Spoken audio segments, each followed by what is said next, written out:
Welcome to this short video blog on email security. In 1971, when Ray Tomlinson first created email as we know it, few could have predicted how it would become the cornerstone of communication that we know today. In 2018, there were 3.8 billion email users worldwide. That's half the planet. And it's estimated that 300 billion emails are sent and received every day. A lot of these are genuine and important communications that help businesses operate day to day, but a huge proportion are unsolicited spam emails, which can be annoying but are not always dangerous.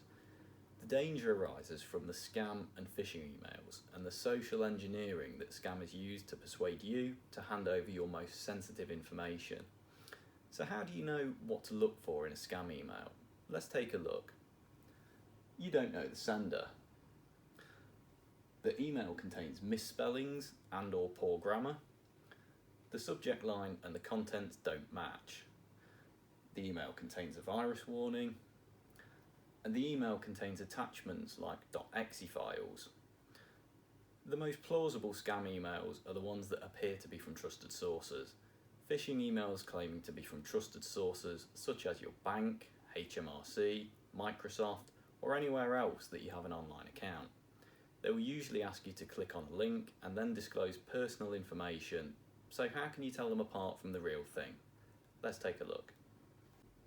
Firstly, the sender's email address may be different from the trusted organisation's website address. The email may be sent from a completely different address or a free webmail address. The email might not use your proper name, but a non-specific greeting such as "Dear Customer." The email may create a sense of urgency, for example, the threat that unless you act immediately, your account may be closed. The email might contain a prominent website link. These can be forged or seem very similar to the proper address, but even a single character's difference means a different website. A request for personal information, such as a username, password, or bank details. You weren't expecting to get an email from the organisation that appears to have sent it. The entire text of the email may be contained within an image rather than the usual text format. The image then contains an embedded link to a bogus site. Let's have a look at a few examples that we found in our inbox. So here is a really good example of a dangerous phishing email that was sent to a customer. This email claims to be from Microsoft and is sent in regards to our OneDrive Office 365 subscription. For starters, that's not how Microsoft would refer to an Office 365 subscription, but let's assume we didn't know that and read on. We can see a number of things in this email that should set alarm bells ringing. The email sets out immediately to create a sense of urgency. The date in the top blue box was the same day that the email was received. And reading on further, the email tells us that our email account and files will be deleted if we don't confirm our details. That sentence is designed to instill panic. You might notice that the email has grammar errors and doesn't quite read right. The first paragraph reads, "Our record indicates," instead of "Our records indicate." And further on it reads, "The email account and files work will be completely deleted," which just doesn't really make sense. Further on comes the sign-in request. The link will take us to a bogus site that would look just like the real thing, but would harvest our sign-in credentials and not actually log us in.